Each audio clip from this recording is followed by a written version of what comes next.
Doraemon cake কত করে? জানি না কত করে এটা? এটা পারবো 250 টাকা। এটা ডোরিমন। আরে আপনি যদি আরো কম নিতে চান এটাও আছে। কোনটা নেবেন? হ্যাঁ?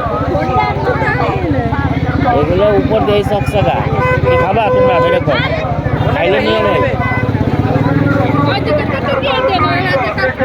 হ্যাঁ কেরা ওইদিকে থেকে ওই কেক নিয়ে আসে। কেরা কাটবে কে আজকে কি বেচতেছে কি আমার এসে তুমি জানো না? না আজকে বাস নাই। বছরে শেষ। ও হ্যাঁ রে কেন যাচ্ছে কেকও যাচ্ছে। তাহলে এই যে এই সব জায়গাতে একটা নিলেই তো হয়। আরে এটা